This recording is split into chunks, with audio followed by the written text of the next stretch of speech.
Please rise if you wish for the invocation and the pledge.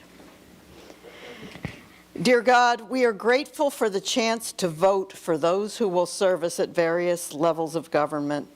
We are thankful that 3,641 DeBerry voters took advantage of that privilege in the primary that closed yesterday. We hope for an even greater turnout in the general election, as DeBerry voters who participated in the primary represented just 21% of those eligible here. Help candidates who were on the ballot and now move forward in their campaigns to engage in ways that allow us to select the best representatives in November. As we consider the matters before us this evening, grant us wisdom, knowledge, and understanding that we may make the best decisions for those who have entrusted us to represent them. Amen. I pledge allegiance to the flag of the United States of America and to the republic for which it stands, one nation, under God, indivisible, with liberty and justice for all. This is a special City Council meeting for the month of August. City Clerk, would you do the roll call, please? Councilmember Self. Here. Councilmember Pappalardo. Here. Councilmember Stevenson. Mayor Chazet. Here. Vice Mayor Butlin. Here. Being the special meeting, do we have any deletions or amendments to the agenda?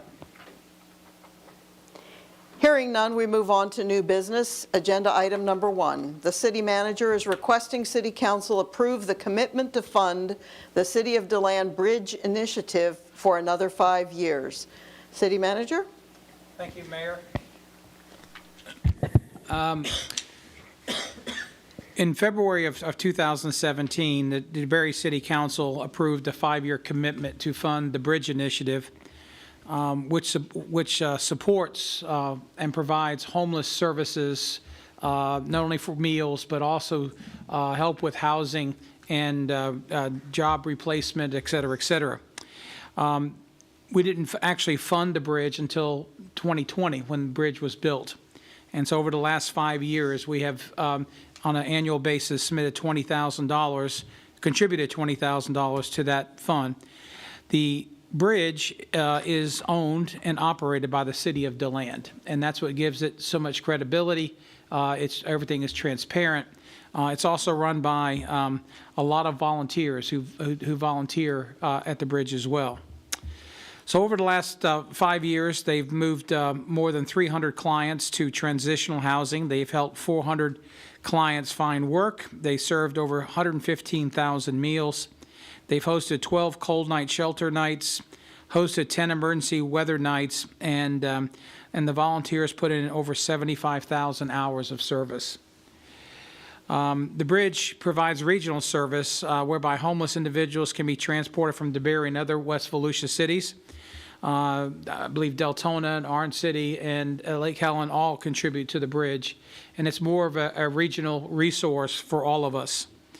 And so, Mayor and Council, bringing you a request received from DeLand to request funding for another 5 years at the rate of $20,000 annually, and we just basically we write them a check every year, and they provide some great services. The neighborhood center, it's also called the Neighborhood Center, where the bridge operates, is located about 3 or 4 blocks from downtown.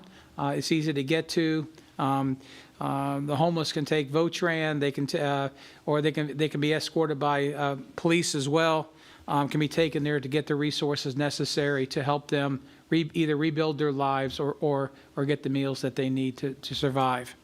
And so, Mayor and Council, recommendation is to approve $20,000 annually for the next 5 years as our commitment to the DeLand Bridge Initiative. Thank you. City Clerk, do we have any public participation? No, ma'am, we do not. Councilmember Sell, questions or comments? How many cities on the west side participate? I believe all do. All do. All of them? Yeah. That's all. Councilmember Pappalardo? I think it's important that we maintain this fills a service that we are unable to provide as a city, and it's important to round that out. So that's all. Vice Mayor Butlin? Yeah, I agree that we need to keep this going. Do we have any idea how many of them are from DeBary? We don't know how many from DeBary. One of the reports doesn't keep track of how many are transported. Okay. It's more in the comments of the reports and not necessarily a statistical database that they keep of how many they transport. Okay, that's it for me. Okay. I would support this whether or not we had a new law statewide. But the new law statewide that relates to anti-camping ordinances indicates that if we choose to remove people, as I understand, if we choose to remove people camping on public ground, but we have no place for them to go, we can't remove them. And so in addition to all of the historical reasons why we supported this and why I would support it even absent that law, I don't think it's even a choice at this point.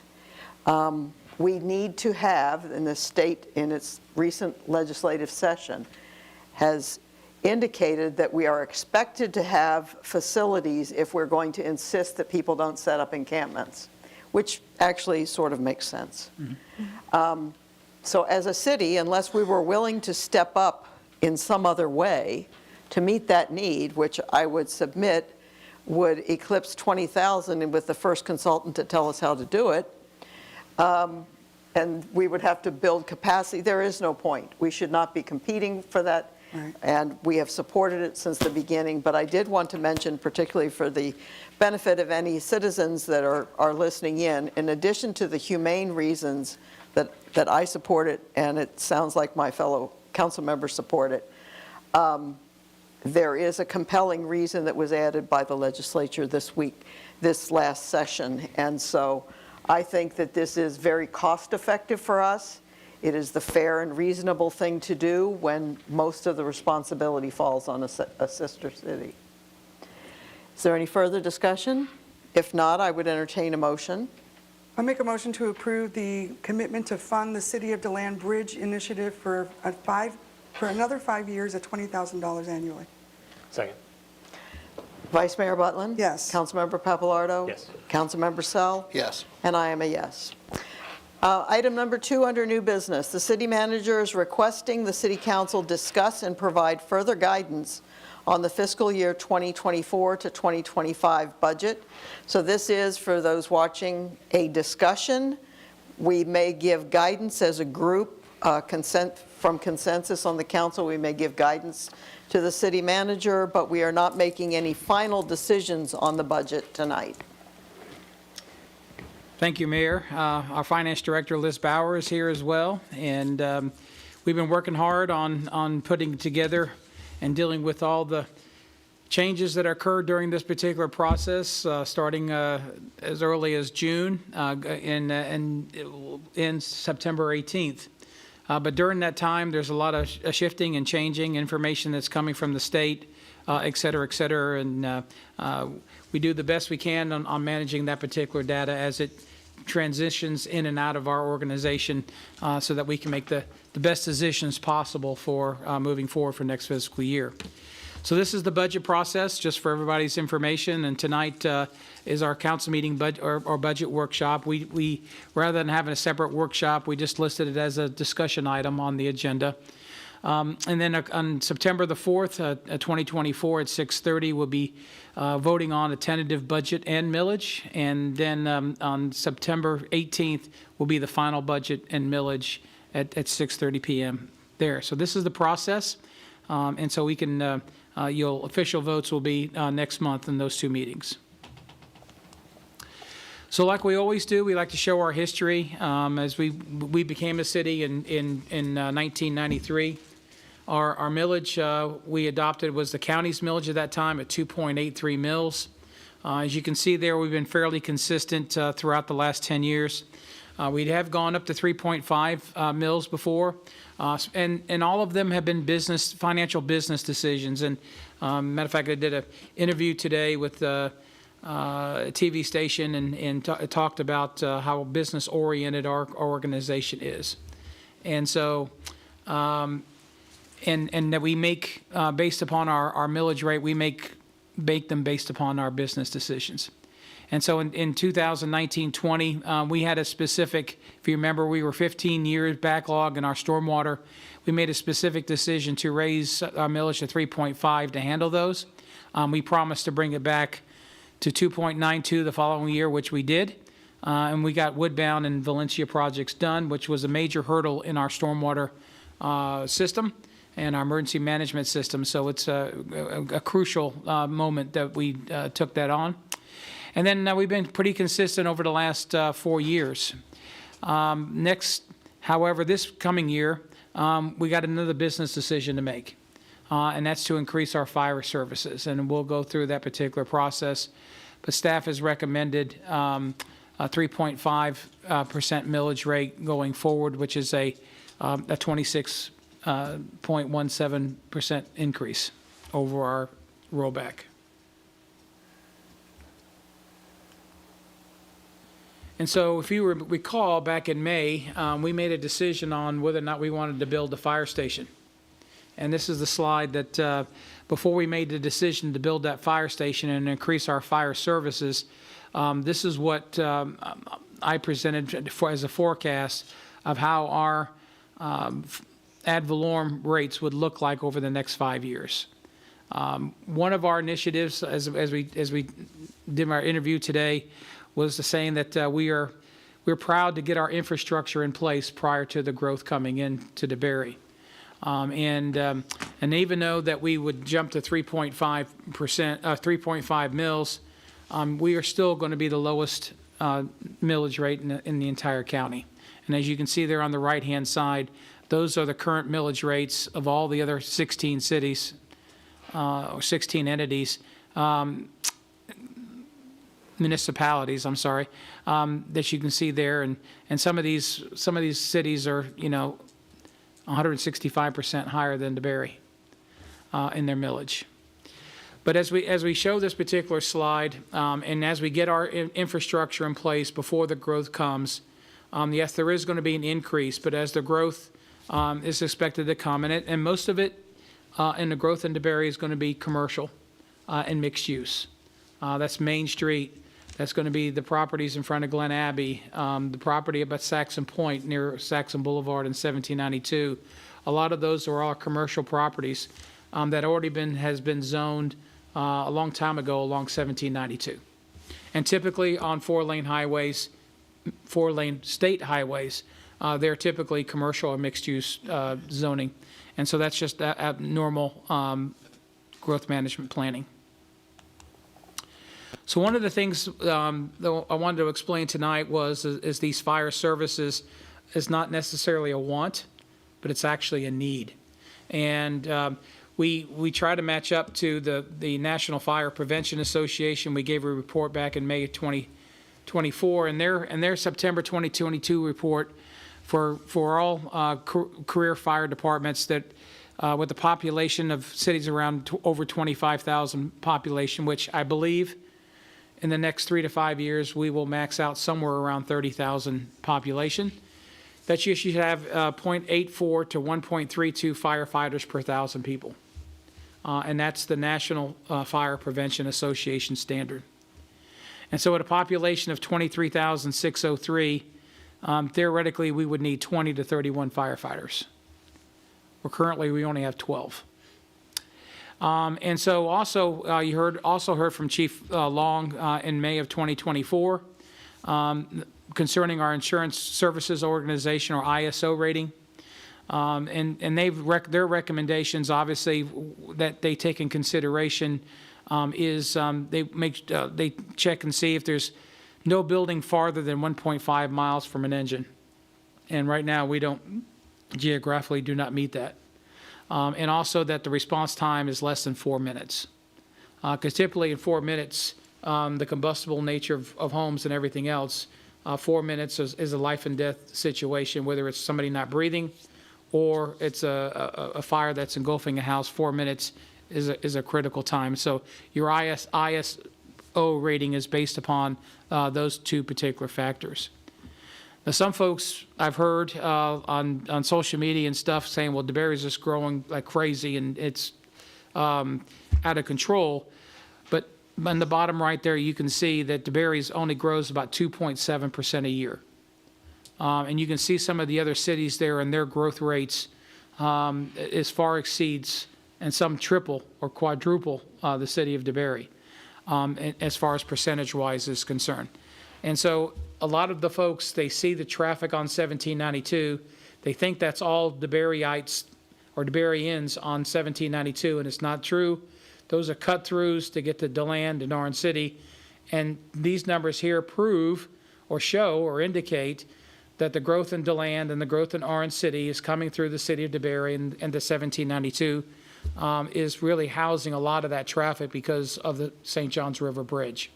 It is a bottleneck, and accidents around the bridge is one of the most highest accident-prone areas in all of the I-4 corridor, and that includes Orlando and Tampa and everybody else. That corridor around that bridge is one of the most accident-prone areas in all of I-4 corridor.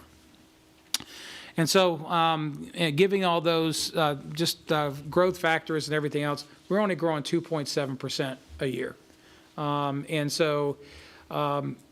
But we need to enhance our fire services. It's something we have to do. We've been working on it for a while.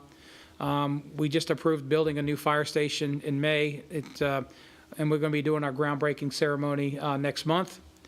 We are adding more firefighters. We're going to go from 12 to 20.5 firefighters. And firefighters are recurring costs. And so you're going to recur that every single year. It's just not going to go away. It's not a one-time expenditure. And then once we get the fire station up and running and we get these firefighters on board, then we feel confident that we meet the National Fire Prevention Association and the ISO standards. And we provide the service that our residents truly deserve. So this is not something that we've pulled out of our hat and want to do over the last 12 months. We've actually been working on this a long time. We did take advantage in 2019, and we bought 10 acres that came up for sale, knowing someday we would need a fire station. But we really accelerated it in 2022. We received a legislative grant for $1.25 million to build the station in 2022. We got our design and engineering completed in 2023. We purchased a fire truck in 2023, which takes 18 months delivery. We awarded the construction bid in March 2024, and our groundbreaking is next month. We anticipate the fire station be fully operational in September 2025, and that triggers when we hire the new firefighters, the additional firefighters, which need to be hired about 8 months in advance of the actual station for not only for recruitment, but for training and making sure that we can provide the most proficient service as possible. And this particular strategic approach, and I have to commend the council, the result is that we're going to pay for this fire station and these firefighters in cash. That doesn't happen all the time. Most of your cities, traditional governments, borrow money. They wait till the growth comes. They rapidly borrow money, whatever the current rate is. They try to jam the infrastructure in, and they end up paying a lot more. Just for folks' sake, the 10 acres that we bought in 2019, we paid $300,000 for. That's $30,000 an acre, and you can't touch that in DeBerry today. And so you can see there the cost savings there. So as a result, we're paying everything in cash. We're borrowing no money. And the infrastructure is in before the major growth comes in. And so these fire services will be up before Main Street, before the out parcels at the junction, before the grocery store comes in on the corner of Dirksen and 1792, and so on all the commercial activity along 1792, it's going to be in before that. And of course, 4 Florida Road is another shining example. That road will be completely done before the growth comes in, the major growth, and also Benson Junction Road. So the compliments to the council and staff of working so diligently to try to get this infrastructure. And I can tell you, in all of the other cities, the traditional governance is exactly opposite. So we like to show my favorite slide, and this is Is it busy enough? It is, and it compares us to all the other West Volusia cities. Even though we go to 3.5 mils, we're still 46 and 51% lower ad valorem rate than our neighboring cities in West Volusia. Our median income is now $83,678. For some reason, Lake Helen jumped us this year, but we are the second highest in West Volusia and the third highest in Volusia County. But we're approaching a lot of Lake Mary and Altamont Springs medium incomes. And so we have a lot of young executives that are moving to DeBary. And you can see that in some subdivisions in Riviera Bella and Rivington, and even in Springwalk now. They're moving into DeBary, making strategic decisions in their lives about the lifestyle they want to live and the affordability of housing. And so, yes, and so the stormwater, we've actually reduced our stormwater by 22% over the last 3 or 4 years. We're keeping it the same this year at $160 for those who live on public streets and $80 for those who live on private streets. And so overall, this shows a great perspective of where the city of DeBary it stands with in our West Volusia market. So as we proposed the budget as required by charter on July 15th, we advised you at that time, as some of these numbers came in, they would be slightly changing. Well, these are the changes that have occurred since July 15th submittal to you. And as you can see there on the revenue side, you see the communication service taxes went, the state's estimates came up a little bit. But you also see the state revenue sharing and the half-cent sales tax. They're predicting a slowdown in the economy, in consumer purchasing. And so you can see what their estimates are for DeBary there has dropped 60,000 and 28,000. They are showing an increase in gas tax to 91,000, and of course some small increases in utility tax. And the interest income, we're showing a little bit of increase in interest income. The insurance is doing really well, and I'm proud of our staff. Our insurance, what we anticipated is held the line this particular year, and it's because of our safety record in the way we do business here. Our staff does a great job. We haven't had very few injuries, very few lawsuits and everything else. And so doing a great job, and staff's doing a great job there. Personnel costs, the council had recommended from the last discussion we've had to go from 4% to 5% increase for our employees. There are two spots where this goes in. Again, this is government accounting. You see the $31,684. And if you look down at the bottom there, under personnel costs, that's where the FICA and retirement and workman's comp, that's where you also see the $4,697. So theoretically, going from 4% to 5% is a $36,000 difference. Health and life insurance, our HR director does a phenomenal job in negotiating a lot of those. We did bump up our legal fees another $50,000 because of pending litigation. The ECHO, as far as the pickleball courts, we did not get the FERDAP grant from the state. We were going to use that money to match for ECHO. So we changed our strategy a little bit. We're going to pull it out of this year's budget. However, that's not going to stop us from applying for ECHO. We are going to apply for ECHO for the pickleball courts. Our grant writer says that we can budget it next fiscal year. And so we're going to go ahead and make that commitment. You'll have to do a resolution here in the next month or two to apply for that pickleball court. We can make that decision at that particular time, but we can make that commitment. We can apply for ECHO, and then we can actually fund it out of next fiscal year, where we have some less demands than we do this year. On also Public Works, we've added 42,000 of Public Works. We've been working on what they call a quiet zone, and it's really important. First thing you have to do a study to see if you qualify, and we do. The areas around Fort Florida Road and the railroad tracks, the apartments are close enough to where you need to do a quiet zone. And typically, we started at Fort Florida Road and right there at DeBerry Main Street.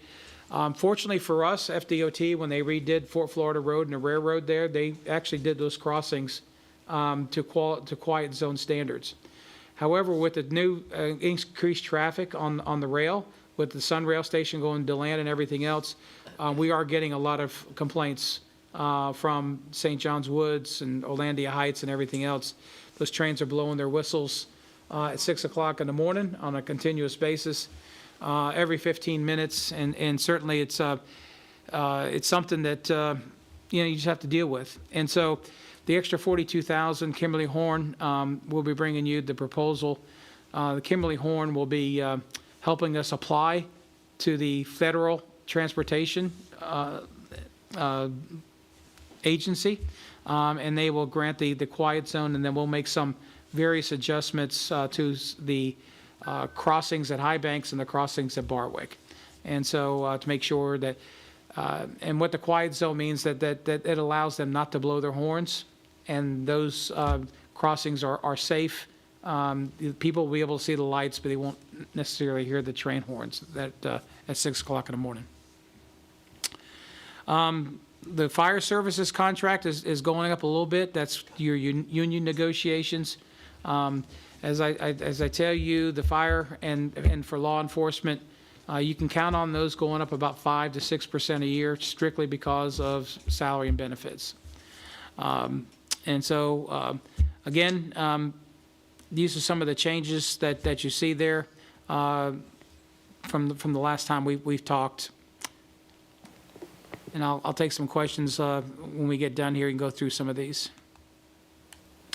So I also want to go over the 3.5 millage rate there. Obviously, these are some of the things that are occurring in this year's budget, proposed budget. Obviously, we added $400,000 to Benson Junction to match the fortunate grant that we got from the Transportation Planning Organization of $4.3 million. And if we didn't get that grant, obviously, we saved $1 million last year to go towards this. And then we need, this year, we added $400,000 to make sure we meet our match of $1.4 million. It's just good planning, and it shows good planning with our financial staff and your staff there, that we have to forecast that when we're eligible for these particular grants and we get them, we have the match to be able to take advantage of $4.3 million grant. We wouldn't be able to do Benson Junction without this particular grant. It's just too expensive in today's world. We had to increase the fire station construction. It was $1 million more than we anticipated. We took the money out of our ARPA to do that. We increased the fire services. Again, this is a partial increase, as we're only paying for the employees of the new firefighters for 8 months. Fiscal year 25-26, it's full rate. We've been paying for all the firefighters for a full 12 months. And so that's where the pressure is that at the 3.5 is next year, in my opinion, is that we'll be paying for all the firefighters for a full 12 months. This year, we're only paying for 8 months. And so that's why it's only $1.1 million. Next year, it's $2.25 million that we're going to have to, the reoccurring costs for doubling our fire services. Our increase in law enforcement, and I'll go over that, is going up $395,000. And then generally increase in operation costs, inflation for goods and services, legal expenses because of litigation, salaries and benefits and insurance. And so you can see the differential there of $3.194 million. We're recommending that by going to 3.5, that includes the $454,000 of increased revenues from rollback, not going to rollback, and then another $1.7 million going to 3.5 millage rate. That is a 26.15% increase over rollback if we go to 3.5, and it generates $1.74 million.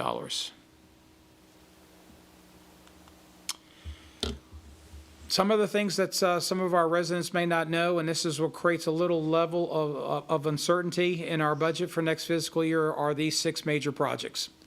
When you have projects of this size and magnitude, there are unforeseen circumstances that occur. particularly in the southern area there. The Florida Road reconstruction is $3.4 million. They're going through that. We have received a little credit for some engineering changes that we can make, but we also experienced a change order for some demucking that's underneath that particular road. That Fort Florida Road base was broken, and that was due to some demucking underneath the road or muck underneath the road. The road collapsed, it breaks. We've been patching it for about a year and a half now, knowing that this project will be coming forward. I'll just say today that I apologize for the road closure. I know that folks are maybe a little upset of having to wait, but I guarantee you with the trail, the multi-use trail on the side, the lighting and the new road there, it's going to be well worth the aggravation. We're also working on right now the Fort Florida Bridge, the $2 million there. Folks don't really realize that we got a $1 million grant from the St. Johns Water Management District. We also got $500,000 from Florida Power and Light. We're contributing $500,000 toward that endeavor. So for $500,000 of our money, we're able to build a bridge that will serve and prevent flooding in the future from Lake Conomac, where FP&L moves their water to the St. Johns River. City Manager, could you clarify for those watching what that is? Because I don't think anybody thinks of there being a bridge on Fort Florida, and these are going to be box culverts that go under the road to replace the existing round culverts, which are undersized. Is that correct? That is correct. Okay, I'm just thinking some people who aren't as immersed as we are in this Yeah. might be thinking, where is that bridge he's talking about? Yeah, you can't really see it, but where the gates are to release the water out, to manage the water out of Lake Conomac, the water goes underneath this bridge. They have the capability of pumping out 2,200 cubic feet per second of water, and the bridge underneath the bridge can only hold 400, and it's eroding some of the support systems under the bridge. The foundation is still good, no worries there, but it needs to be replaced. And these 3 box culverts can match up to that capacity. They agreed not to do more than 1,600 cubic feet per second of water, and so we'll be able to manage that, making sure that the properties to the west of the Fort Florida Road will not flood in case of a disaster or in case we have a breach in the berm where they need to do a lot of water or hurricane or anything else. And we got some great pictures from Hurricane Ian where they only had one gate open and it really filled the entire underneath the bridge. And that's the FPL cooling pond that we know of Yeah, as that's Lake called Conomac. Yeah, that's that 1,200-acre reservoir Yes. the FP&L owns on the southern part of property, southern part of DeBerry. Then we have Alexander Island, and again, I'll explain a little further. That's Echo. We did purchase that particular property, prevented it from being developed, and we're looking at $4.3 million in constructing that out to be one-of-a-kind nature park.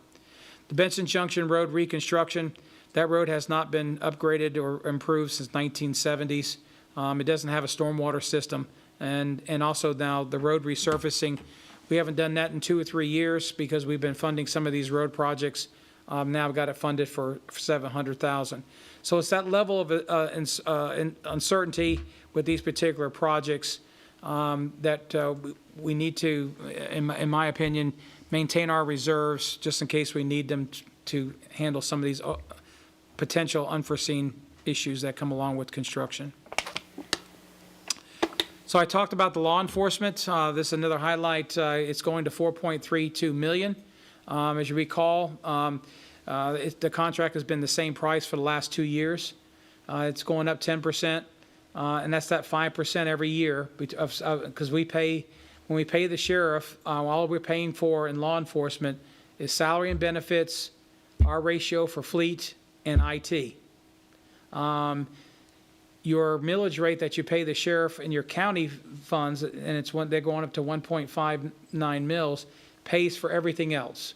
That pays for your 911 service, that pays for helicopter, vice, all the specialty service investigations and everything else.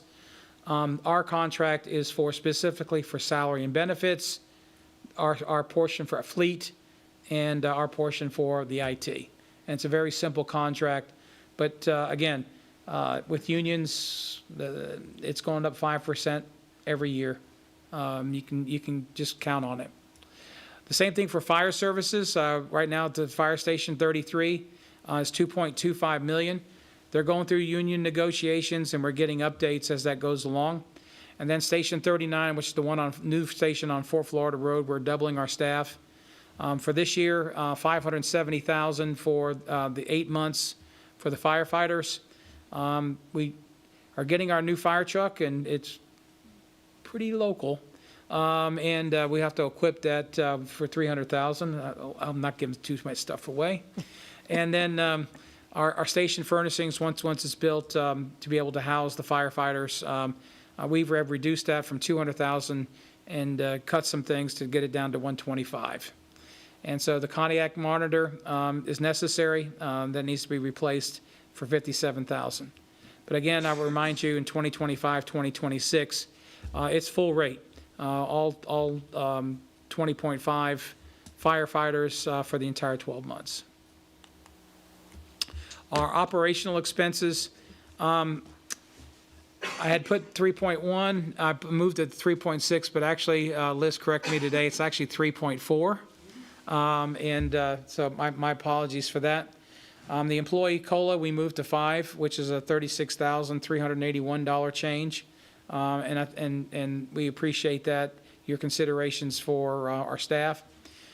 As I said before, with only 47 employees, turnover is our biggest concern.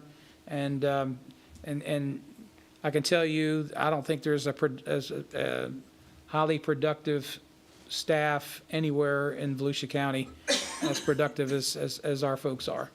And we're very proud of them. And then we're adding 1 part-time employee to Finance Department. We do have a potential retirement there. And we want to make sure that, and they want to work part-time. We do have a growing need of grant administration. As you can see, all the grants that came in with all those particular projects. I can't tell you the governmental red tape that comes along with that. Well, I'm sure Liz can probably tell you. She's probably got a little stronger opinion than I do. And so we're going to take it, if you allow, take advantage of maintaining our experience and our proficiency, and allow that retiree to work part-time, and then hire a full-time person to take his place. Public Works, again, restoring the road resurfacing. In the last 2 years, we had no other choice but to move some of that money to construction. And then we're asking for a mini excavation, and with the rotary motor. We rent that equipment every year. Be honest with you, we pay more over a 5 or 10 year period than what this machine costs. And so it just behooves us to go ahead and purchase one and save over the long term. And 2 Kubota mowers are needed. Again, we like to keep our mowers good. Our men and women are on those particular mowers and they need to be good condition. We've cannibalized 3 of them to save 1 this year.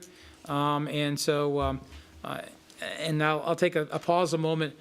We got a great compliment, several great compliments from a number of different people. They say when we drive into Berry, we notice the difference, that this is a government that operates very efficiently and effectively, because we can see how 1792 is maintained. Matter of fact, I have a meeting tomorrow with somebody from another city on how we do that. And so it's, we're very proud of our city and how clean it is and how well maintained it is. You go on Saxon Boulevard, it's another story. You know, so. Parks and Rec, we're going to Pavilion with the CDBG grant money that we get. One of the things about the pickleball courts, I'm going to leave up into the air. There is some extra CDBG money this year, to the tune of about $1.4 million. We have applied to that extra CDBG money and for possible pickleball courts. And so let's see if they qualify for the additional CDBG money. And so we'll see if we can manage that. If so, we don't have to apply for ECHO. We can use ECHO for something else if we do get that. But again, that's a wait and see. They'll divvy out the money based upon a number of different factors. And then, again, of course, some maintenance stuff with Sullivan, with the fence and dugouts. But Alexander Island is the biggie. The mayor and I attended the committee's meeting. They've toured. They've deemed this eligible so far. The committee scoring is in September, I think the 24th of September. They'll start scoring our particular project, and we expect to be in front of Volusia County Council in October. And there's only 4 projects. So that's the good news. And then, again, some equipment there for Parks and Rec. So, Mayor and Council, I did provide 2 options. I know last meeting we had some discussion about possibly pulling some money out of the reserves to, I call it, buy down the millage rate from 3.5 to 3.4. That's your call on how you want to do that. For me personally, I love our reserves. But again, you have to make that decision and you know your constituents as well. But the key factor here is that next year, in my opinion, the rate is going to have to stay at 3.5. That's when that influx of full recurring costs for all the firefighters there.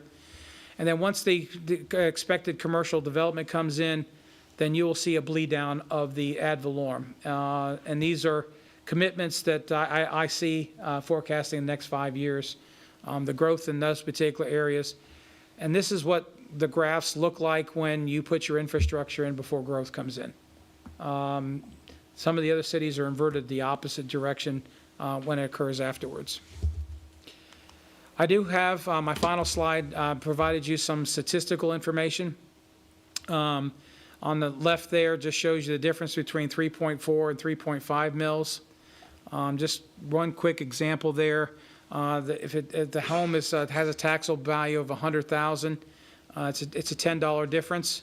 If it's a $200,000 taxable value, it's a $20 difference between 3.4 and 3.5. Our average taxable value home in DeBary is up to $162,000 is our average taxable value home in DeBary.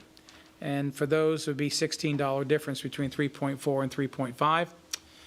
I've also provided on the green there some statistics on parcels and their taxable values.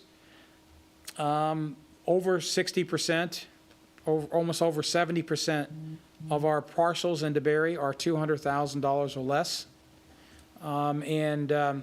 And so you can see there, you can kind of figure that for 70% of the population, going from 3.4 to staying at 3.5 is a $20 difference than going to 3.4.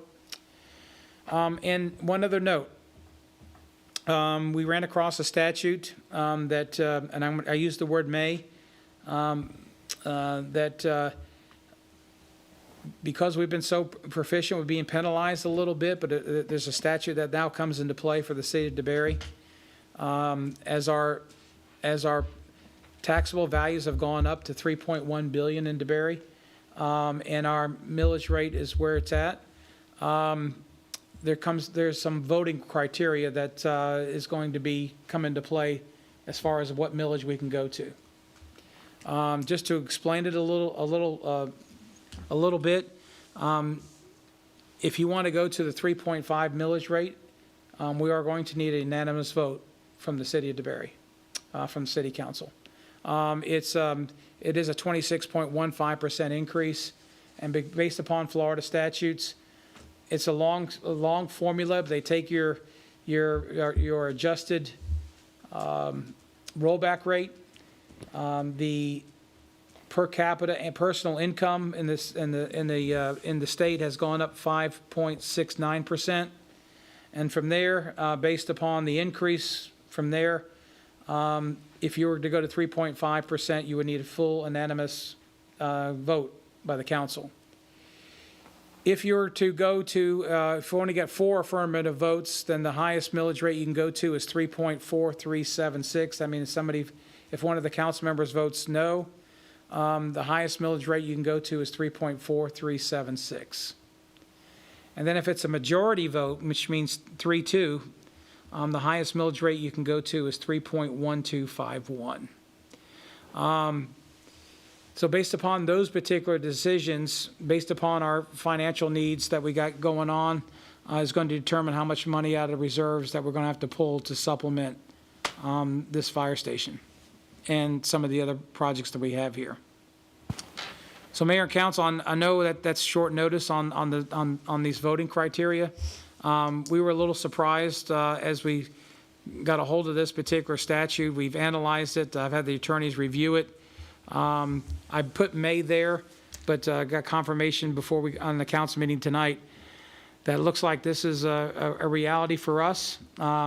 If we had a higher millage rate, that it would be totally different. We're only at 2.92. If we were at a higher millage rate, we wouldn't have this particular situation. But it kind of penalizes governments that are a little bit more efficient. To get the 3.5 millage rate, you're going to have anonymous vote with the city council. Actually, you can go to any millage rate, but once you go over 3.4376, it's got to be unanimous. There's no limit, except for this Florida statute eliminates at 10 mils. So these Florida statute kicks in because of how efficient we are, in my opinion.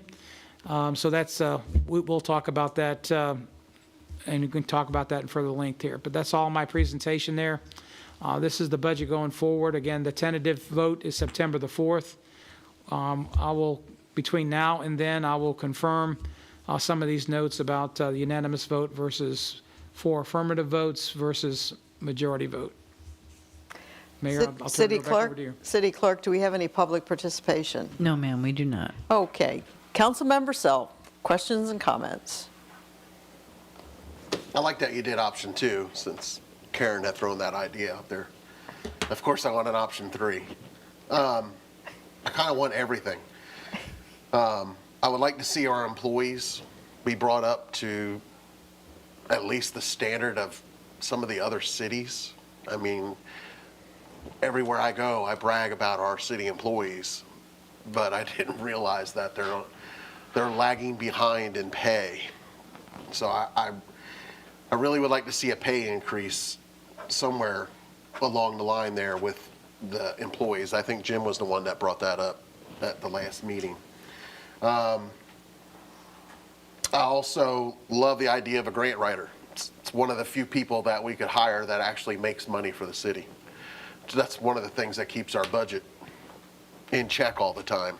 And a lot of that expenditures that we have, a lot of that we've gotten matches and grants for, which some people don't really realize when they see a big number like that, but some of that has been supplemented with other people's tax money, which is great. Along with Karen, last meeting, she mentioned it, I would love, and I feel very comfortable spending or taking out $1 million in our reserves to put towards this. It's tax money that we've already collected. We should put it to work. It's just sitting there. If we could get that millage rate down somewhere below 3.4, 3.35 across the board all the way, including year 28 and 29, I'd be comfortable if that was 3.35, along with 27, 28. Just you could bump those up a little bit if that was possible. That's kind of where I was looking for, like an option 3 maybe. I'm not comfortable going over $1 million, and I'm really not comfortable if we're going to throw that money away and it really doesn't make an impact. I understand that as well. Other than that, I think that's pretty much what, if I had to make if I got my wish, that I would love to see the 3.5 have something where it doesn't start so high and then come down low. None of us have a crystal ball. We really don't know what 28, 29, if it's even going to be feasible that we go to 3.25. I mean, there's got to be some, we don't know. 3 years ago, everything that we put money aside for, like the firehouse, we always came under budget. Now, everything is $1 million over budget. So I don't know where we're going to be in 28, 29. I don't think anybody else really does either, but it just would be, I don't know, it would feel better. I'd feel better if we were able to lower that 3.5 down a hair with some money that we had in reserves. Mayor, some comments, if you don't mind? Okay? I hear you on the standard and as far as bringing the employees up to standard. That's something maybe we can do mid-year. Right. That we can do a salary study and do something mid-year. 'Cause typically, when we do our audits in March, that we have, we can do something in March, and so maybe we'll have some documentation in that. You just stole my note. Oh, sorry. I already have the note here to say that when it's my turn. Our grant writer, it's grant administration, Yeah. not necessarily a grant writer. Correct. The grant writer that we hire for ECHO it is one of the best in Volusia County, and her track record is impeccable. And so this is grant administrator, the reporting requirements of back to either the federal government or back to the state or whoever the grantee is, invoices and reports and status reports and, oh my goodness. Audit, yeah. Yeah, and everything else is enormous. Let me say something a little bit about reserves. When we came here, we were at 4.9. We're at 9 million. But I can also tell you that things have also doubled in the last 3 to 4 years. And you can see it in some of these projects here and everything else. 9 million sounds like a lot of money. In today's terms, it gives me pause. So I can see dipping in a little bit. Going through the full million, that concerns me a little bit because of the rising costs that are being generated out there. So if you wanted to do 3, Okay. I can hang. All right, well, let's not do this with each Okay. council member. Let's Yeah. finish up, and then we can have more general discussion. Councilmember Papalardo. I had a couple slides, actually. So I put together some thoughts here. And one of the things I think about often is what if we kept rolling back this is at 50% to the rollback rate since I've been on council and starting in late 2020. What would happen? We'd be at a reserve of about $4.9 million. And that would be really scary. It's 47% less in reserve. And, it's a big risk for storms, major repairs. It foregoes Alexander Island completely. That would have been totally off the table. And it makes Station 39 very irresponsible from a fiscal perspective. We'd be providing materially less emergency services per capita. Some notes I have on the side here, actually. Population has grown about 10.8% since July of 2020. And then inflation since then has been about 14.7%. That's a cumulative increase of 25.5% expense if you include the cost of additional residents as well as inflation.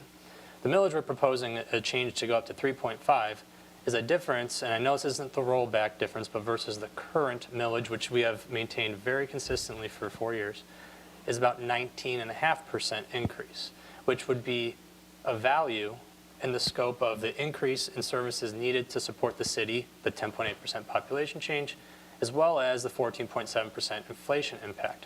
Now, some of the industries we have to work with for inflation are impacted much more greatly than the standard CPI.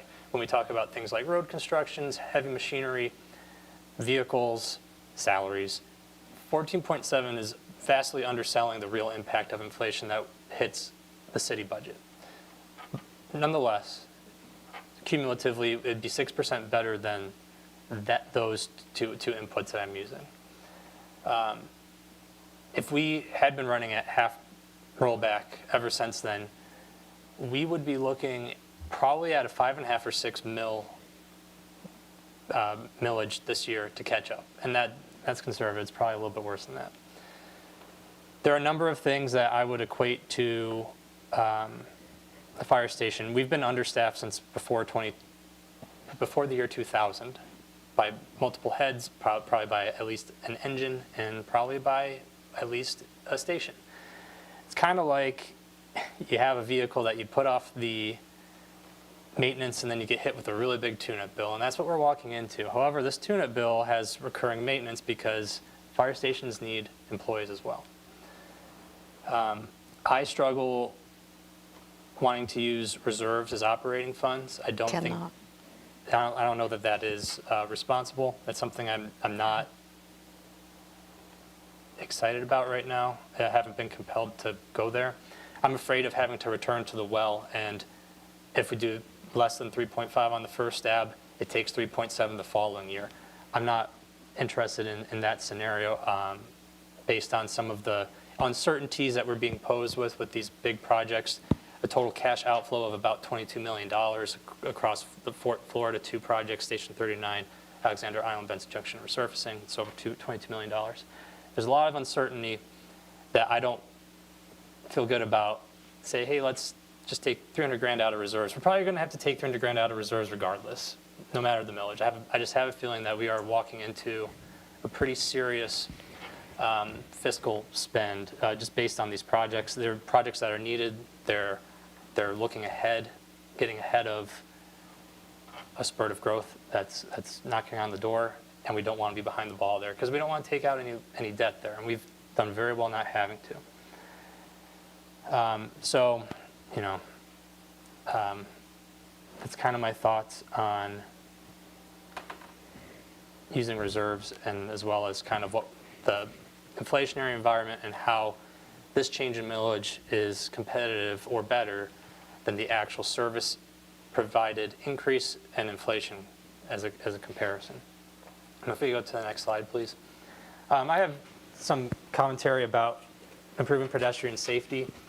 If you've ever driven on Monroe in Sanford near the Sunrail crossing there, they have bright green crossing. This is not there. This is I think this is a picture of Miami. If you've ever driven there in the last 90 days. Oh, is it that recent? Yes. I love it. It's so Yes, and they've bold. just been working on it, and it's now extended over to 46, but it only the work only began within the last 90 Well, I days. think it's the new best practice. I've already brought it up as well, so. Yeah. So it's something I've been harping on for like 2.5 years now. I've picked out locations. I have a few listed here, mostly on High Banks in association with the elementary school, especially along Donnelly Smith, especially Donnelly Smith and DeBerry Plantation where the trailhead is. Those are especially poor striping. I think this is a good standard perhaps we can apply moving forward for pedestrian crossing, especially in high traffic areas. And that's something I want to put on the list. And that's not in addition to any budget item. It's just a difference in standard I'd like to propose as we approach those projects. The only thing that I think needs a bit of research is it might be that the green is an industry standard for trails, Okay. because that is a trail where Yeah. you see them. And so it would apply where we have trails. Well, I'm not certain on that, but we need to know that I'd before love we. to push the envelope on that. I'm just saying, we just need to understand. Yeah, I think it's a great just pedestrian safety improvement Right. item. Agree. And I think it's a small lift in comparison. You're going to be striping anyway, dump some extra green paint in there. Right. We have two, Mayor, if you don't mind, Yeah. just two options. Obviously, one, we'll check and see what the FDOT standard Right. is. Of course. FDOT next year is doing resurfacing on 1792, so certainly that can be one of our initiatives if there are areas that qualify for that. Certainly Fort Florida Road, where the trail crosses Fort Florida Absolutely. Road and goes to the trail across the street, I mean, those seem to be some opportunities there. The second is that when we do some road resurfacing this year, if it does involve and it does meet those particular standards, yeah, we could add that to that as well. And then obviously the road resurfacing, part of the gas tax, you can do some of these things to enhance some of these things. So those are some of the areas where we can do these. They certainly do brighten it up, and it certainly does highlight pedestrian areas. It's very effective. And so we'll see what the FDOT standards are and see how they can be applied. Perfect. Thank you. Vice Mayor Butlin? Thank you, Mayor. Boy, I made a lot of notes on whatever. Thank you, Jim, for your PowerPoint. I always look forward to those. We have worked so hard to get where we are with our reserves. I mean, I've been here for 5 years now. I think we worked really hard to get to where we're at. Going below 3.5 at this point, at this year, I think would be a mishap to the citizens of DeBary. Our reserves, we live by our reserves. And I think I'm proud of what we have in our reserves. We haven't had, knock on wood, major storms. And that's kind of what we use them for those that don't know. We have a storm, we don't get paid back for 3 years, 3 to 5 years from FEMA. So if we have to lay that money out, that's where our reserves are there for operating, to get back into business from where we're at. I also am trying to figure out, you know, I was just at conference, Board of Legal Cities, 411 cities, and I got stopped at one of the breakfasts, say, oh, she has a really low interest rate. Millage. Millage rate, and they stopped me, and Phyllis, what's your millage rate? I said 2.9247, very proud of it. And they're like, what? How do you do that? So I explained, we are gonna have to go up, but we're still gonna be the lowest in Volusia County, as we stand right now. Being very proud of that, and we worked hard to get where we're at. I know the staff, city council, city manager, I agree that our staff needs to come up to a point. I don't think it's the time right now. They're getting a 5% COLA, which is what we, you know, is good. I'm all about the staff, and everyone knows that. I am totally for that.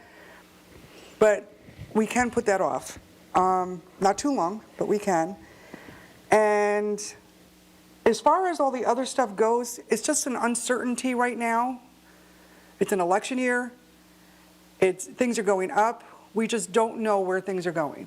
If gas goes up another, 50 cents or $1 a gallon, what does that do to us? It gives us more tax dollars in the gas tax, but not operating. So you don't get that for another year or two. So I have to look at all those components and go, where's our best practice right now for the city of DeBary? I have no problem with 3.5. I think it's smart to do that. And if we can bring it down 3.3 next year instead of just 3.4, then we'll do that.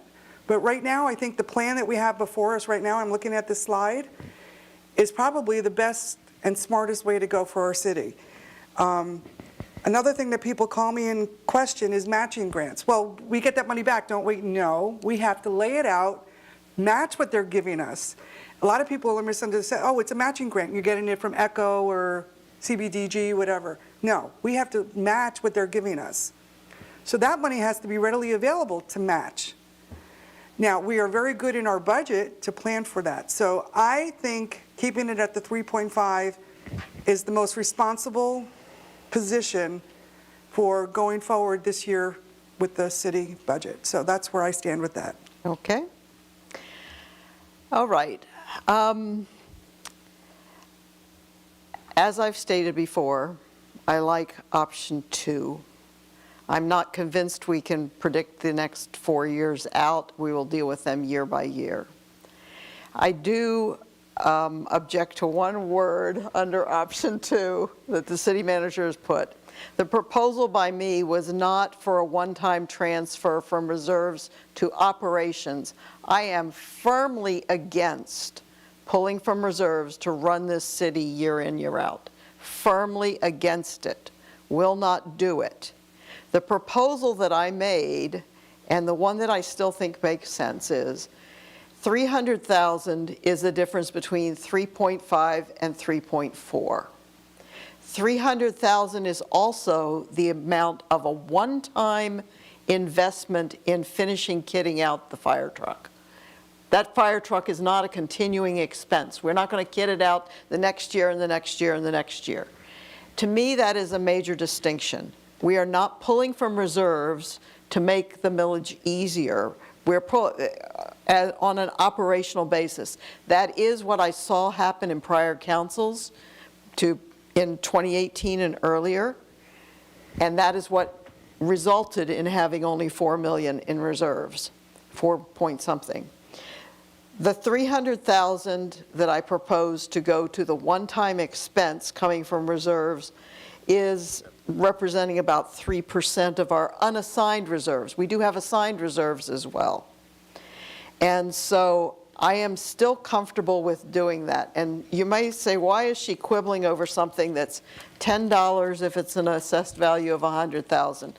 I think that most residents do not really focus on rollback. To me, rollback has that whole concept has a lot of problems, and it's not something that our residents relate to day to day. What they do when they get their trim notices they got in the mail yesterday is they look and see, if they're interested, they look and see how much did I pay DeBerry last year and how much are they asking me to pay this year. That's the real life, common sense, what does it feel like? So early on, I did research of what is really the increase over what I paid last year. I did it for myself, I did it for anonymous citizen Rosamunda, and I did it for a resident that I know is on the end of our spectrum that has a more fixed income and a lower value assessed property. And for my home, the difference between what I actually paid last year and what I would pay if we did 3.5 is a 20% increase over what I paid last year. If it was 3.4, it would be a 14% change.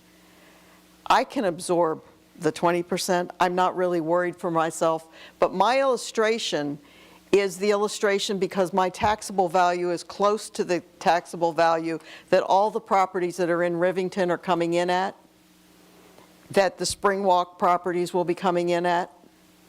And so this is what it's going to feel like for those residents. That is a real life difference. And for us, it's only finding $300,000 in this budget. Then the anonymous citizen Rosamunda's illustration.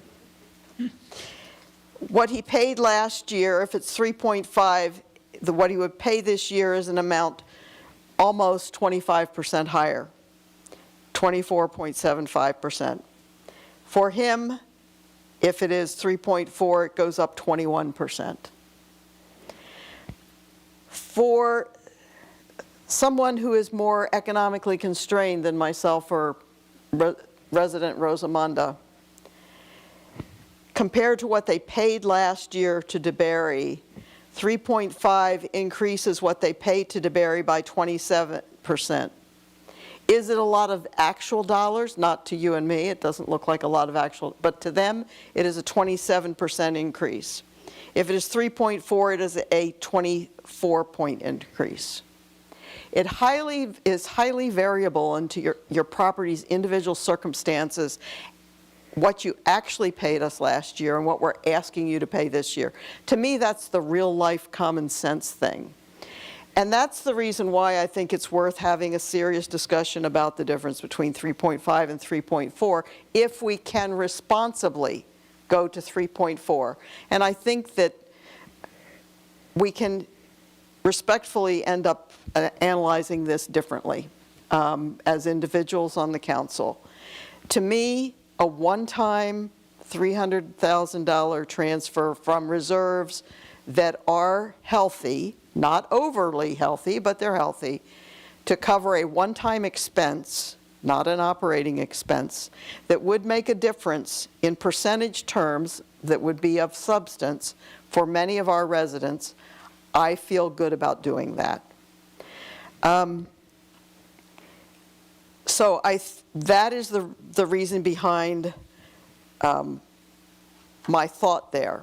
Now, if the confirmation that the city manager got as to the interpretation of this highly complex law that we've never run into before because we were never in the current circumstances we are now, if we went to 3.4, it does not mean we need a unanimous vote either. We could do it with 4 votes of this council. I'm not saying that I can predict what the vote would be, but that's something that I would consider with this information. As it relates to doing another wage survey and true up. As soon as that was mentioned, I put employee audit reconciliation. Routinely, when we reconcile our finances post-audit, we usually have some money. This is because of the way the state allows us to tax. They don't let us budget. We have to have a balanced budget with how we figure out how we're going to cover it, but they won't let us budget the full millage that you calculate against because there are discounts offered to residents who prepay.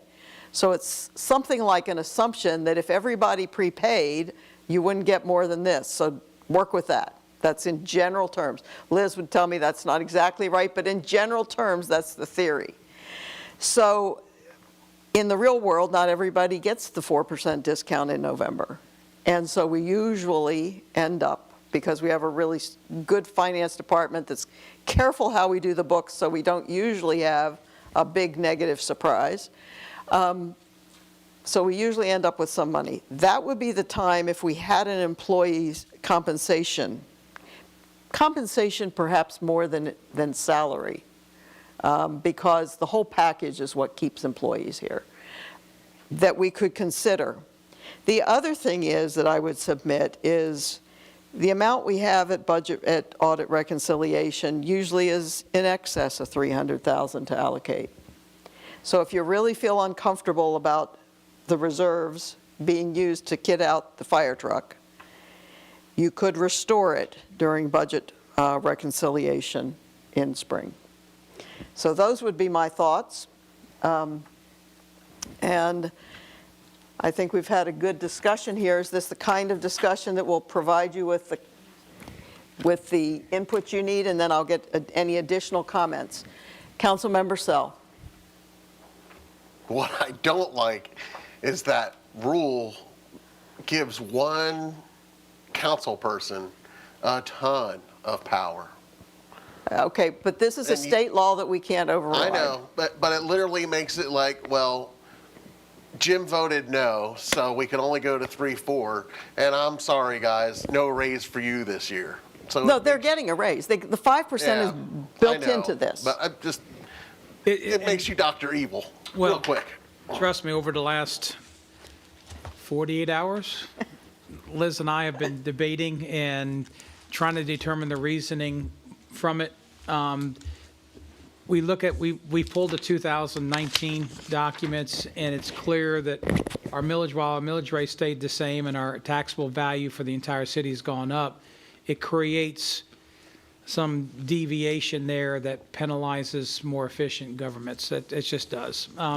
And I'm going to just be honest with you, it does. Yeah.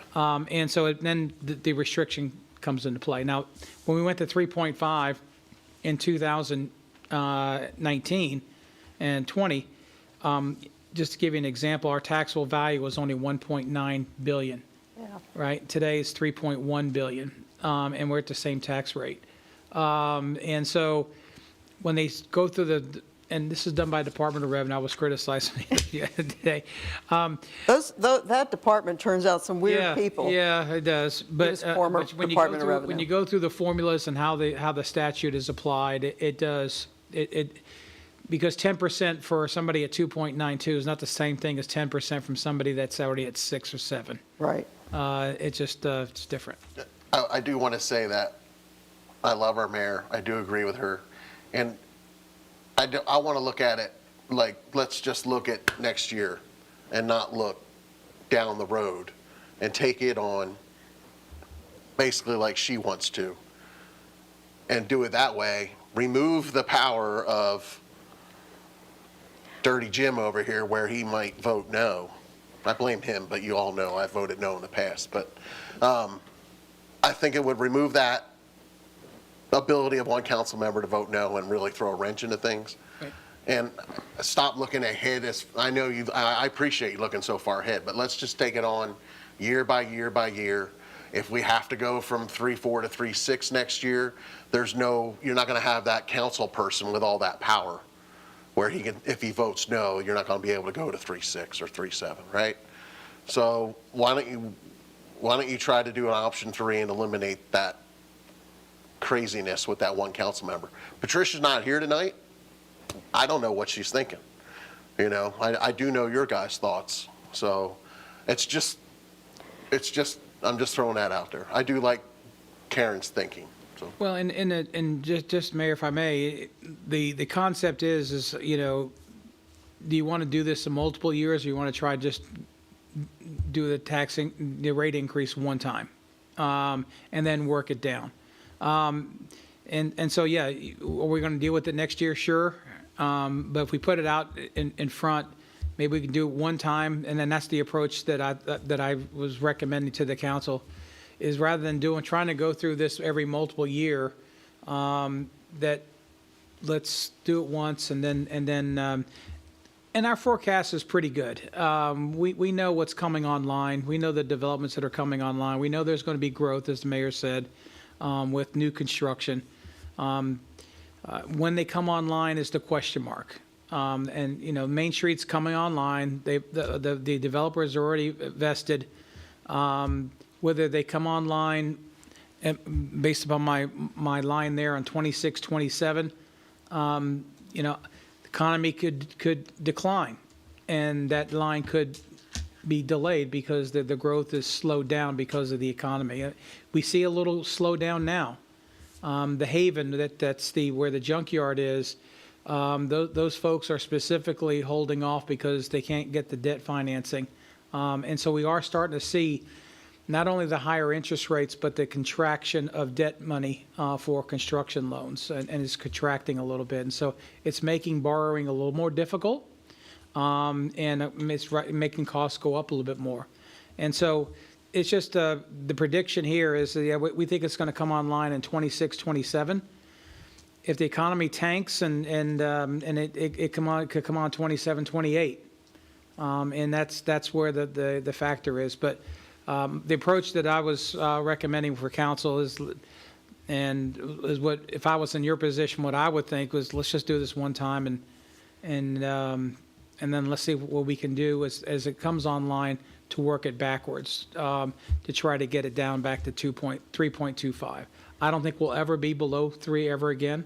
It's just part of becoming a mature city. I'm going to be very honest with y'all. And fire services are very expensive. And typically your law enforcement and your fire services make about 40 to 45% of your budget. And so as we continue to grow commercially over the next 3 to 4 or 5 years, we'll have the pressure of adding another firefighter or maybe even another police officer. And that's what really kind of sucks up the growth. As you see here, the growth was 454,000 this year. But you add 5% for the for the law enforcement, that's 395,000. You add the additional 100,000 for fire services just on Station 33, and your growth has already been eaten up just by the additional salaries and benefits from your essential services, your law enforcement and your fire. So again, that's the approach that I had recommended or thought maybe might be best. I'm subject to whatever the council desires. And my mayor, I apologize, I put operations there. Yeah, that's not operations, but, I'll change that to capital. okay, I appreciate that, because I feel very strongly we do not use reserves to run the city the way we want to when we don't have the money to do it. What I would say, though, city manager, is I think you look at these, even if we can consider your out years, you still think that you will need 3.5 next year if we do 3.4 this year. Why? Because we've covered your entire budget except for the 300,000 that comes to finish outfitting the fire truck from all of our known revenue sources. And the 300,000 comes from reserves, which is 3% or less of our unassigned reserves. So we haven't really affected that in a major way. The residents, they save that 0.1%. They do. It's boiled in. They save it. It's not like you have to make it up the next year and go to 3.6 because you did 3.4. The reason you can do 3.4 this year is because you take a one-time purchase, the fire truck, and the 300,000 you need to fit it out of reserves. And that's the reason it's 3.4, not 3.5. Everything else is completely covered. We're not slicing some off of this one and that one and the other one. Everything that's in this budget is covered. Yeah. Vice Mayor has a couple of comments. Just a quick comment, talking fire and fire trucks. 33 is hitting its capacity, engine 33, which will eventually in the next 2 years, if we order it now, it'll take almost 2 years to get there. That's a full nother truck. So whatever this is costing us for 39, we're going to have to forecast in the future Right. that we need that money for 33. This is not something that we can say, oh, we're going to do 39 and focus only on 39. There's a lot of other things that we need to do. Right, but this is a forecast that Yes. takes into account everything. This .1 savings is permanent. I mean, you realize it, and it's real, and the rest But is if still there. 33 breaks down tomorrow and we need to replace it, we're saying we're not going to go up to 3.5 because we're going to use that money. I'm saying we should go to 3.5 just to keep that reserve in there in case something happens with Well, 33. That's Okay, just it's a saying in the different, forecast. it's a difference of view of 300,000 in reserves, because yes, we do need to continue to maintain our Existing. equipment. It will come in these outlying years. Yes, it takes 2 years lead time. We'll have to pattern that in. But in the current discussion about the coming year, when we're bringing on a new fire truck, and we're going to vote on this next meeting. September the 4th. Yes, next meeting, we're going to vote on this. We can't, in my view, set an expectation to vote on something in case something happens to 33 in the next 2 weeks, which is what you're suggesting. Well, I'm just saying. Okay. it's Yeah, no, planning. I agree It's with you. It's got to planning. be. It's planning for the out years, though. We're dealing with this 1 year here. Yeah, and just to reiterate that really the pressure is next fiscal year when we go to full salary impact of Station 39. And so, yeah, next year is the full impact. And that is shown here. Yeah. Okay.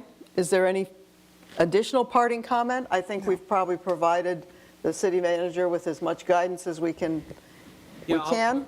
Between now and September 4th, I'll get you the confirmation on On the legal on the reading? statute. Okay. And then you'll have another debate on September the 4th and come to a final, conclusion at that particular time. I would like to say, though, that I appreciate this discussion. I think that each of us is coming at it wanting the very best for DeBary, and that is what has unified this council and city staff. Each of us genuinely wants what is the very best for DeBary. And so we can have these discussions about a different approach to looking at the numbers and still be respectful of the other people's viewpoints. And I very much treasure that about this council and this city administration. Just one more thing, for your consideration. It's, if indeed we just come to a 3-2 vote, the max rate you can go to is 3.12. Right. So I'm thinking You're that we'd gonna- be you're gonna have better to at keep it- 3.4. You're going to have to keep that in mind when you make your votes. You're going to have to keep that in mind, and you might have to give a little bit in your principles. 2/3 vote, which since we got 5 people up here, that's a 4-to-1 vote. The most you can go to is 3.43. That's the most. Right. And 3.4 is actually under that. Yeah, so if somebody makes I'm just giving you this information just so that you can consider that. If somebody makes a motion to stay at 3.5. It will have to be And you don't unanimous. have unanimous, then you're going to have to re-vote Okay. and say, okay, then I'm going to vote at 3.4, then you still got to have a 4-to-1 vote, and you got to keep those in mind. For the betterment of the entire city, you might have to give a little bit to make sure that we don't lose the whole farm, so to speak. I would agree. Okay. All right. There's no further discussion. We move on to reports. Councilmember Sell, do you have anything to report? I don't know about everyone else on the council, but Is your mic on? it is, yeah. Good. I've gotten some emails and I've gotten phone calls, and it's year over year. Usually it's, we need more schools, speeding, and too much growth. Well, this falls at like number 4. It's our permitting department. And I don't know how to take this on or how we deal with it. They live inside this building, but I don't have any interaction with them. But I have a lot of folks, professionals, that do this for a living. They build outside of the city of DeBary, and their experience here in DeBary has been horrible. Customer service, the person on the phone, they are interjecting now when they go onto a site that they wouldn't have done it this way. Well, they just want to know if it passes. They don't want to know how you would have did it. And then apparently there's been what feels like to them where there's been retaliation, where they've come, they've given their thoughts, they don't get the answers they want. So then that person gets, defensive, and then they feel like they're being retaliated against. I don't know this industry. I was told that when they come and you pour a slab, that they look at the slab. They don't look at the fact that you have a dock out there that they don't know if you pulled a permit for 7 years ago for. And I'm just giving you feedback. And I don't know if they get a contract renewal. I don't know if they get a whole bunch of complaints in there. Nobody ever reports back to me, or we never see anything that, hey, we're getting overloaded with complaints from the permit department. We might need to look at, is this Carmen's job alone? Does the council just not get involved with it at all? Do you Or- remember us I remember having that. them here? Yes, I remember that. Okay. But I'm getting the complaints now. I'm getting the Yeah. phone calls now. I'm getting, vague threats for things, and I don't know how else. Now, I'm not going to go in there, I'm not going to go in there and say, hey, I'm getting complaints. I got to go to Carmen. Yes, I'm airing it out. He runs Yes. the city, So yeah. I'm airing it out now, publicly. I'm doing my job. I'm taking the feedback from residents. They're not happy. They're saying they've gone to other cities, counties. They don't have the issues they do here. And some of these folks have not called me before, but now they are. So it's starting to build up, and I'm going to dump it onto Carmen's lap. If the council can do anything, if I need consensus from them that somebody dig into this a little further, I don't know. But I wouldn't be doing my job if I didn't bring it up tonight and ask Carmen for some help with this. Okay, city manager, did you want to respond? Well, I've been in the compliance business all my life in public service. Building departments, doing building permits, inspections is a compliance process. Building departments have done tens of thousands of inspections. From time to time, there's going to be an issue. Whether it's the person who's complaining is telling the truth versus, when you interview the inspectors, what actually is going on, and you try to get down to really what's the true facts and stories. I know the instance you're talking about. We worked that out. As a matter of fact, when I interviewed the inspectors, there's a total different story of what's going on. However, we worked it out. That particular individual is now doing private inspections.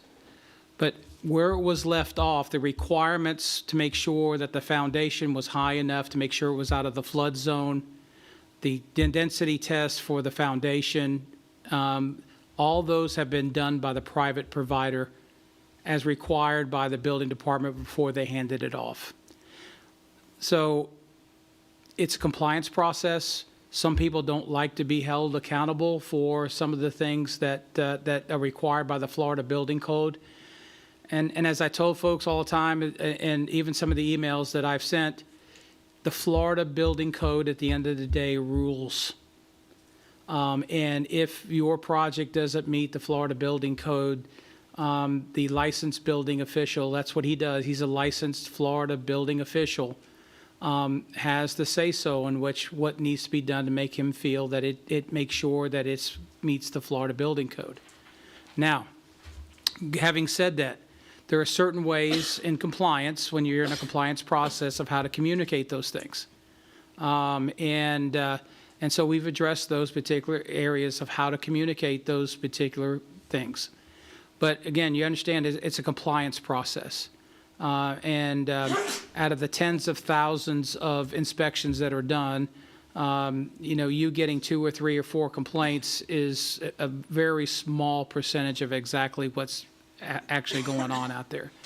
There are some people who are building buildings without permits. Yes, they're in code enforcement. They're not happy, and the relationship between them and the city is irritated. And so, yeah, there are certain situations there, but it is a compliance process. And so from time to time, you're going to have to do those. And so we work this one out just like we work them all out, and to try to come to this conclusion so that we can get to the end result, which means that we'll try to get the project finished and it meets the Florida Building Code. And so, yeah, that's my job. The PDCS is our contractor. They're under contract. And so, yeah, I'm working through those particular processes. I'm working on conducting some meetings with the owners to make sure that they fully understand that. But just understand that what some residents are telling you is not exactly what's actually going on, and it's a little exaggerated. But I work through those. I interview them. I interview the building department. We found a solution. Not by compromising the Florida Building Code, by compromising the process, and say, okay, let's just work through this process. But unfortunately, and the private inspector understands that they still have to meet the Florida Building Code, and it's not only for the best interest of the city, it's also the best interest of the resident who's building it. Because if you go ahead and improve a building and it floods, and it's below the flood level that is required by the Florida Building Code, then we're liable. So there are some liability issues there. So, yeah, we're going to get some complaints in the building department. Are we communicating as effectively as we should be? I agree. We can improve with communication. But we work those issues out. There's a lot more adverse building departments that people that call you that we work out. That have to deal with code enforcement. They have to deal with problems and issues. I could give you a little laundry list of residents that are not happy that this went on or that went on or this or that. But we work through those particular issues. We perfect? No. We just try to resolve them as best we possibly can, given the compliance process that we have. Your professional opinion is these are kind of like isolated cases. You're here in this building 40, 50, 60 hours a week. If they get complaints and they get a little out of control, they end up in your lap, Yes. and you don't get a ton of those. No. Okay. All right. Now, code enforcement, Yeah. unfortunately, that's a compliance process. Yeah, I'm going to hear about those. And building department where issues, and it's just not residents. It's business owners who are not doing things according to building codes. And I hear all the stories. I've never had this in another city before. Well, it's the Florida Building Code, and if you did it this way in another city, I can guarantee you that you probably had this issue. So it's again, at the end of the day, it's what the Florida Building Code says, and the book's about this big, and we deal with them all the time, and contractors have to follow that. They meet with the folks there. They discuss these particular issues. They discuss the interpretation of what the Florida Building Code says. If there's new methods of how to do things, well, the Florida Building Code may not be up to standards. They change them every 2 years. it's got to follow the building code, and the inspectors is trained to see those things and say, that's not what the Florida Building Code says. So, yeah, we make mistakes. Sometimes we could be a little bit more consistent from inspector to inspector, but it's a tough job, and it is a compliance job. And so we work through those particular issues. And you've had other incidences where we've had permits expire and everything else, but at the end of the day, it's the Florida Building Code that rules, and they have to follow it. And unfortunately, for me, I don't have the authority to overrule the Florida Building Code. I just don't. And the building official has more authority as far as the building code than I do. He's the licensed building official with the state of Florida. And he's the one that's got to follow the building codes. And he says, this is what the building code says. I can't make any exemption to that. I don't have the authority to override the Florida Building Code. That's that. Okay, But I'm not done. okay, We have to talk Tortugas. all right. Tell me about Tortugas. We got to throw out the first pitch. Joey Zubel threw out the first pitch for the city of DeBary. He did well. Yep. Carmen was there. I don't know if you brought your nephews or grandchildren, Grandchildren. but the one threw a perfect strike. Very impressive. I want to thank the Daytona Tortugas. Every time I attend, the weather's beautiful. It's almost full moon. There's a breeze. The very good crowd. Cheap hot dogs. It's just a good night. If nobody's ever been out there to watch a baseball game in a while, it's a good time. And I want to thank them for inviting us out every year. So it was a great time. So that's it. Okay, Councilmember Papalardo. I'd just like to highly recommend utilizing Florence K. Little as an early voting polling place. Got to use that this past primary election. Please make an effort to use it. It's very convenient. It got in and out in less than 2 minutes. I think I was the 40th voter there. It was on the first Saturday it was available. We want to make sure that continues to be an option, so we should probably try to improve the votes cast at that location for early voting. And also get ready for more slides and charts next meeting. All right. Now I had to plot up 2 different millages now, so you get double your money. So Okay. All good. You're really good at it. So. Yes, we do value that. Looking Jim. forward to that, Jim. Vice Mayor Butler. Thank you, Mayor. I just want to say I was at conference representing the city of DeBary out in Hollywood, Florida. They knew I was in the house. DeBary was everywhere, and I stood out because I, of course, had my City of DeBary sash, and I had a tutu on, and I have to find a way next year to enhance that. So they're like, what's next? What's next? I don't know. Who knows? But I learned a lot, heard a lot of things that I was shocked about, but it really opened my eyes as to how efficient we're running here with the amount of staff we have and the things that we can accomplish. There's a lot of discussion about public safety and are you contracted? Do you have your own police? There's a lot of that going on.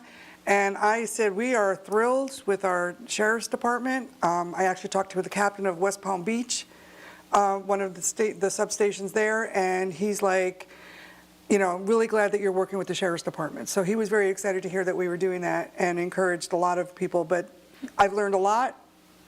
I will implement it to the city manager and staff as I see things. I haven't even unpacked all my paperwork yet from the vendors. But thanks for the opportunity to let me go. And that's it for me. Okay, and we did appreciate that you represented DeBary. That was important for us. I attended the Sunrail DeLand station opening. That was a nice day. And it does mean that we have railroad crossings with gates down more frequently than we were used to, but it is part of the price of progress. And the success of Sunrail will also be our success. So I was happy to see that. I did, as the city manager mentioned, attend the ECHO Review Committee and was there when they agreed unanimously that our application is eligible, which is good. There was not unanimity last year. Tomorrow night, I will go to the Rotary reception on behalf of DeBary to welcome the new Deltona city manager. And this Wednesday night next week, a business that we have all voted on certain plans and development orders and whatnot. Aria at DeBerry, which is a new senior living facility, is going to have a ribbon cutting, and they are just moving in their first residents now. And they have 22 units in memory care, they have 70-some assisted living units, and they have 18 independent living units. And so that is a new addition to the city, and I wish them very well. That's it for me. City Manager? Just a couple things, Mayor. Reminder of September the 11th at 10 a.m. is the fire station groundbreaking. Going to be a little complicated where we're going to get everybody ready to park. We'll have 3 different parking areas, so we'll provide instructions to those at Alexander Island, at River City Nature Park, and at the parking clubhouse at Rivington. So it'll be a coordinated effort, but I think it's going to be a great event. We're also decided we're going to do National Night Out on October the 1st from 5:30 to 8 p.m. We've coordinating with Orange City Fire and also with the Sheriff Department to show out our wares. And so we're going to start advertising October 1st, 5:30 to 8, right by in here in City Hall here. If you've seen it, I think we did it about 3 years ago. We haven't done it since. It's a good time to do another National Night Out. So that's all I have, Mayor. Okay. Any further discussion? Hearing none, we stand adjourned.